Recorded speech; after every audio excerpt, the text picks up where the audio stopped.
Hey, have you noticed a shift in content on YouTube recently? Well, today we're gonna be trying to find, that. I absolutely hate that. Yeah, YouTube in the past 4-ish years, maybe a little more, has kind of split down the middle. There's two different types of content you're gonna see on this website now.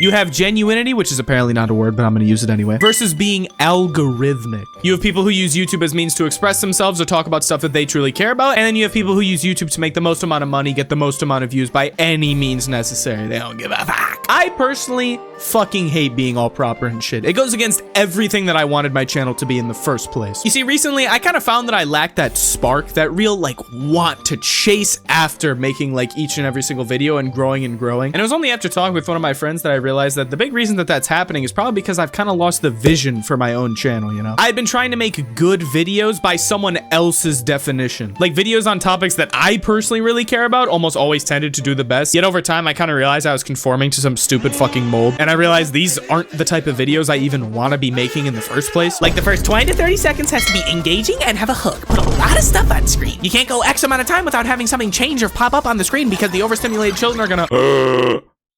And make sure to end your video abruptly to maintain the maximum amount of retention. It's like, what the fuck are we doing out here? Like, hello? Can a dude just make a fucking video on like Kefla the baddest bitch and Sparking Zero and call it a day? Like, damn. Instead of YouTube, it is now YouTube. And also just fucking tube, I guess. Go give a homeless person $100 for 24 hours, you bitch. But what caused this split? Squid Game guy did it. And in doing so, it's made me realize that being algorithmic makes me not want to do YouTube at all. Because there's no easy way to say this. It's fucking stupid in my opinion. Luckily, there's still a massive demand for people who maintain, you know, being true to heart and being genuine. And there's some of the most popular people on all...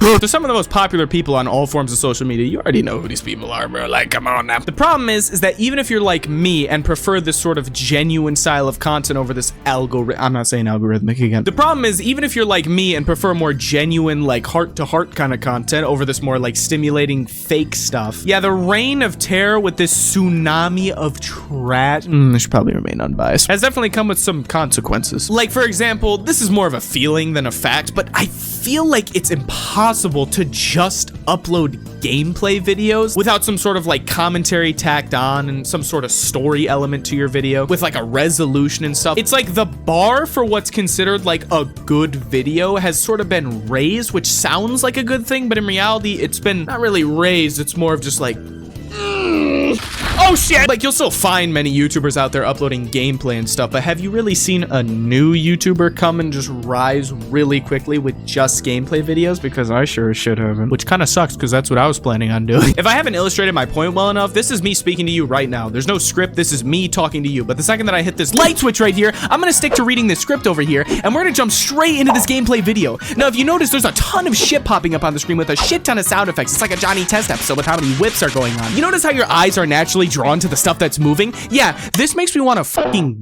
Obviously, that's an exaggeration. We're not like the fat people from Wall-E just yet, or like that one SpongeBob episode where the dude's fucking vision is being like drawn into the screen. But the incentive to try and be that way, oh, it's definitely there. This one fucking strand of hair, I'm just gonna cut it off. Oh my God. Like, there's real pressure to try and maintain the absolute highest amount of retention possible, which oftentimes I feel like results in your videos not being you, which goes against the whole fucking point. It's in the fucking name, bro. You could argue something like, oh, well, this is just the way YouTube is now. Like, if you choose to not adapt, well, good luck. But you'd be sort of a dumbass to think that black and white, in my opinion. Again, there's still thousands upon thousands of content creators who maintain being true to heart, who have recently rose to the top. And a lot of them haven't been around for that long. The point of this video is mostly to categorize the type of content I see to hopefully give you a better understanding of the content you're consuming in general, as well as to warn any future content creators, like, you don't want to be like this. It's not fun, and I guarantee you that anyone whose dream or aspiration is to be a YouTuber is going to want to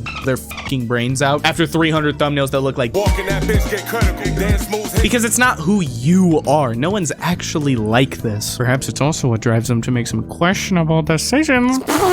So you won't be able to make those jokes either. You can still find a balance of understanding how modern day YouTube and social media in general works without sacrificing yourself. Does that make sense? Like, being genuine is hard. Even right now, I have Windows Notepad pulled up on my screen right now. I can't freeball this shit. I have the memory of a goldfish, but it's not hard scripted. And hearing people talk from a hard script, I mean, that's fine. I kind of have a skewed perspective on it. Like, I can almost hear it in people's voices. Like, if I'm freeballing this sentence right now, there is no script. This is me talking to you right now. But if I look over to the script right now, I practice saying this multiple times to say it perfectly. And I don't know why, but it's just a little weird listening to it, right? All right, that example probably didn't prove shit. The only way I can describe what I'm talking about is even if you're the one who writes the script, it will always sound scripted, which is just not something I mess with anymore personally. Anyway, having the self-confidence to say what you truly want to say is hard, but building up to that point is most certainly better than trying to imitate the filled Krabby Patty schlop that infests our social media nowadays. But yeah, that's pretty much what I've learned from doing YouTube for a couple years now. The slow coming to that realization is also why I haven't really been uploading recently, but I understand it now, you know what I'm saying? If this video gets 1,000 likes, then I'll be sure to start off the next video with no clothes on at all whatsoever. Abrupt ending to maintain retention.